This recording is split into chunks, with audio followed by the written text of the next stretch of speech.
Ladies and gentlemen, Dinosaur fans, New Yorkers,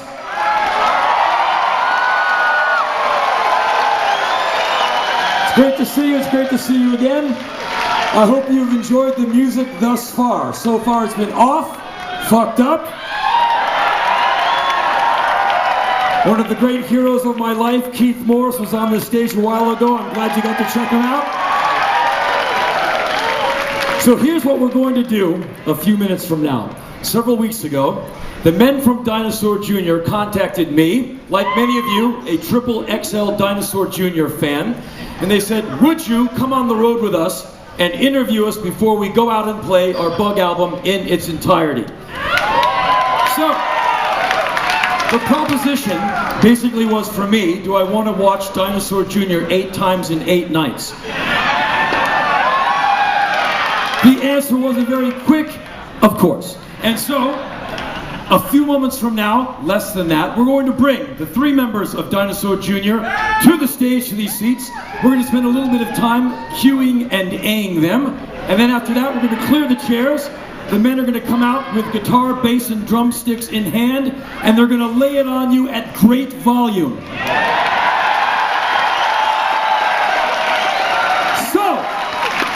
Let's give a very big New York welcome to the men of Dinosaur Jr. as they come to the stage.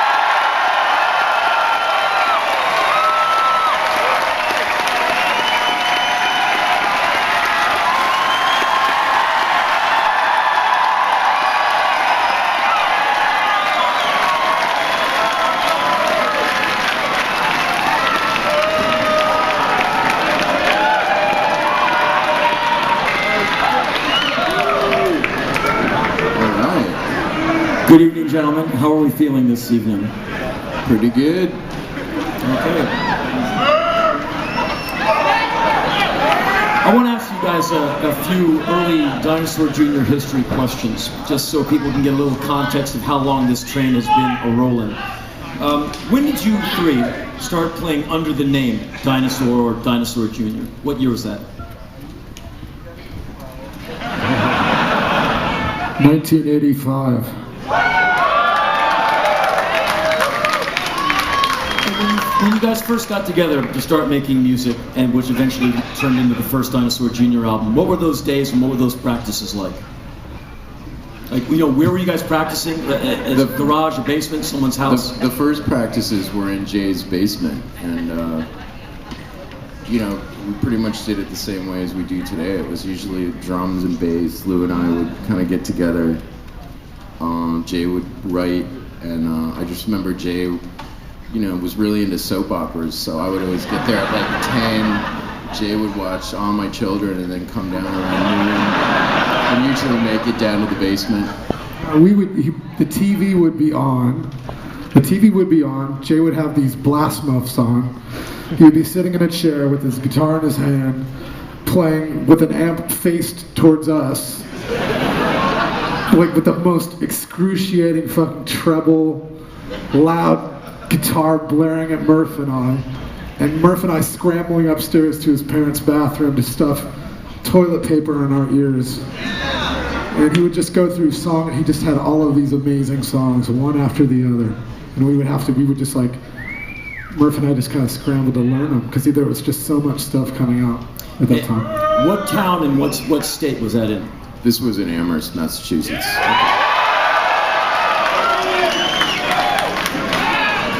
So, in those days, when you guys first got together, what bands were relevant to you guys? Like, what records were you buying? What records were you listening to, like, and being influenced by, or at least being inspired by? Well, the first band that kind of took me out of hardcore to want to do something else was Birthday Party.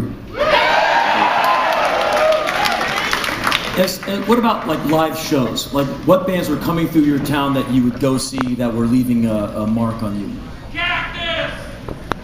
Not too much would come through our town. I mean, Black Flag played there, you know. The St. Vitus once, and we'd have to travel to New York or Boston to see it, you know. Yeah, I remember like coming down to see these, you know, seeing bands like Big Black and Pussy Galore, and then in Boston, seeing bands like the Minutemen. I saw you guys I saw you guys at the University of Massachusetts back in like 1982. For any one of you, individually or as a group, was there any single show that had a real lasting, that left a lasting mark? Because for a lot of people in music, they see a show, it becomes an inspiration that starts a big thing. You know, some people they saw the Ramones the first time, changed their lives, or they saw the Clash, or they saw some band and it just set it off. Did any one of you have any revelation like that at a live show? Big Boys. Flipper was a big one.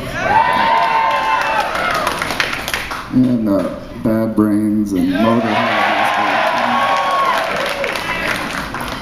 So the next few nights we've got Off on tour with us, and as you know, the singer in Off is the one and only Keith Morris, and a guy who has like the toppest of top shelf pedigree. You know, he comes from a long line of great records, amazing live performances, and bands that are completely unimpeachably great.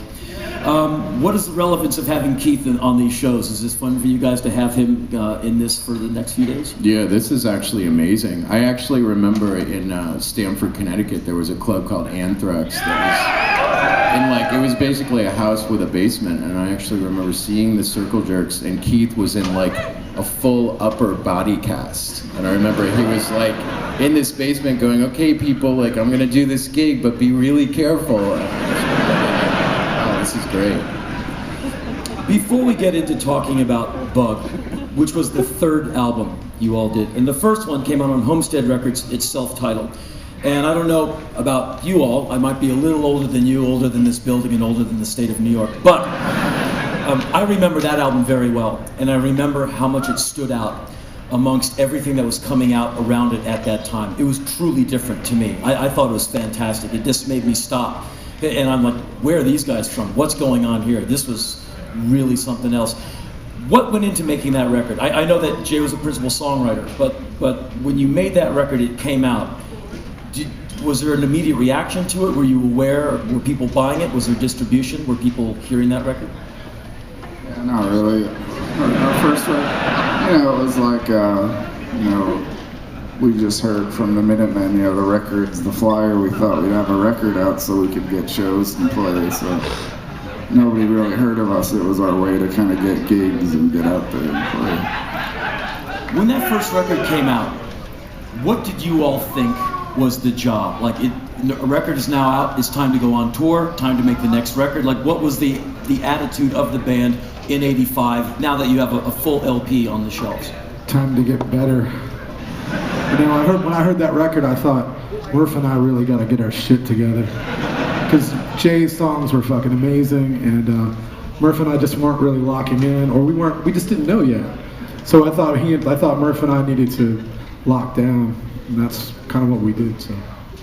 Was there any touring with that record? We played Boston and New York. Okay, so you stayed fairly local to the East Coast. We did that with Sonic Youth. We did a tour for a couple of weeks. And that was 1985. Yeah. And as all of you know, Sonic Youth has a very long history of finding really great bands very early on and being a very big help to them. And some bands like one you might remember called Nirvana, they did that for Nirvana as well. And so Thurston and Kim, they have a really good ear for music. Boo! Well,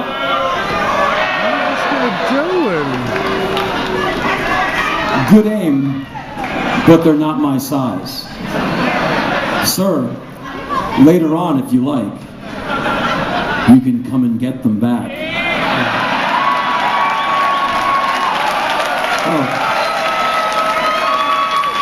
Oh, not now. You're gonna have to wait. And you'll be getting them back from me. And now that you know what I look like, and I know what you look like, we'll have a good time. I'll be a one-man shoe store, and you'll be the besocked man in need of shoes. Buddy, I will see you later. I look forward to it. Good. So, when you guys released your second album, You're Living All Over Me, which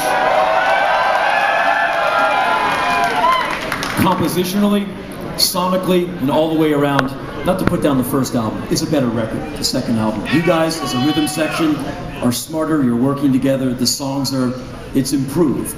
What happened around the time when you guys released that record? More recognition? Did things get better? Yeah, we finally started getting some fans and some, better shows, and we had been just kind of slogging around, for a while, and people really hated us. So after that album came out, it started to turn a little bit. When was the first time you all went to Europe, and what was the reaction? I think 1987. First went to England, and people were really pumped. It was really surprising to get there and have people know about us and be really excited. And how much different was that than the reaction you were having here? As I remember, sometimes when you all would play, people would throw things on stage. Occasionally. Did anything ever connect? Did anyone lose any brain cells or get sutured up from something flying through the air? No, not really. Lucky The other way around. For bands like Dinosaur Jr. and a lot of independent bands, touring it's a huge part of the thing, because usually the records are not going to chart, so the single can't tour for you, and you are basically playing it manually to whoever shows up every single night. And so touring is a huge part of Dinosaur Jr. then as it is now. When did touring become better in America? Because in Europe you embraced pretty early. I remember You're Living All Over Me doing very well in Europe, and then Bug came out, and Bug, as I remember, broke you all fairly wide open to America to a certain extent, but in Europe you were getting such great press and real coverage. So what were those days like? Did you see a change in things? I didn't see anything. Not seriously, it was just pure fear every night. Just being nervous and just being in the van, these long rides, the psychodrama unfolding in the band. I didn't see beyond. If I played, I put my head down, I didn't look out. It was just, we just were slogging it. I mean, I didn't notice anything. I have to I just remember, explain that. After the tour we did with Sonic Youth, we played out west, I think, and I just remember it, it went from like 20 people a gig, and all of a sudden, being with them playing 600 and 800 people a gig, and I just remember being, whoa. And when you guys played with Sonic Youth, in front of Sonic Youth's audience, what was their reaction to you? They seemed into it. Pretty good. Okay, so when Bug comes out, what did you all think of the band? Because right after Bug came out, Lou, you were out, right? No, we did a whole touring cycle for Bug, and then we played. The last show I played with the band was at the John Anson Ford Theater. We opened for Red Cross, who Steve from Off was in that band. We opened for Red Cross, and they kicked me out when after we flew back home. That's it. At that time, had you all noticed a change in the climate and the environment of independent music? Did you get a sense that things were thawing, as in maybe music magazines are being more sympathetic, there's more airplay for you all, you're getting a bit more respect? Did you see that there's a bigger thing afoot in that independent music was finally getting the respect that it truly deserved? Yeah, things were happening, like the Replacement signed to a major label, and it just seemed, like people were selling more records, more people were going to shows, and it seemed like things were picking up. What did you guys think of the band Husker Du in those times? Because it was a great band who got vacuumed up into the Warner Brothers world pretty early on, as far as a band from the farm league going upstairs. What did I'm sure all of you guys remember when that happened. What did you think? Did you think that you all might be next, or that this was going to go uptown or mainstream, or what? I just remember people being really inspired. They did a show locally in East Hampton, Massachusetts, and I remember people were just really pumped about it. I was really excited. I'm sure the first times that you all played in New York, they were like very, very small shows. Did you guys ever play at CB's? Yeah. many times. Okay. Did you do well there? You have a good audience there? Because if you look out now, this is a very large room with many balconies, and the place looks pretty much stuffed to capacity. And since the three of you got back together in 2007, you've released two really good records. One called Beyond, one called Farm. You've played New York a few times in that time. Did you think at any point early on in 85 or around those days that anything like this would be possible? No, not at all. But New York was always a great place for us. It was the first place we kind of felt at home and had some good shows. So this is, we'd come down here a lot and we get, a little bit of sympathy from it. Jay moved here. Jay moved to New York pretty soon after You're Living All Over Me was released. He went to Hunter College for a while. And so to basically wrap things up, because everyone wants to hear some music, I'm sure. When you look back and you look at things now, where do you see yourself in this pantheon of all these bands, like the Pixies and Sonic Youth and Nirvana and Big Black, and just all these great bands who really made great records, did great strides. So a lot of bands now, like Fucked Up, can have a little bit of a better steerage. And I think they would probably agree with me that because of the hard work you guys did, and bands like the Minutemen, some bands I was in, all the Discord bands, like took it on the nose and hacked through some deep woods so other bands could have a bit of an easier, more efficient ride through all of this. What is all that, at this point in 2011, what is the last 25 years, when you just to sum it up, is there anything that comes to mind? Just, perseverance. We just stuck with it. We were always just kind of believed in the music and just believed in doing it. It's just good to be part of the flow. There's just there's always a flow of great music, and to be a part of that, like the river of music, And we really came in the wake of other, like Black Flag and Minutemen. They did all the work. We came in their way. They made it easy for us. I don't think. It was it was relatively easy for us. Like, we didn't get hit by bottles. People didn't really fuck us up. We were able to we just really kind of hit the road, did our thing, because that ground was already softened, So that was my opinion. All right, you guys, we will bring this to a close and resume in Philadelphia tomorrow night. Ladies and gentlemen, Dinosaur Jr.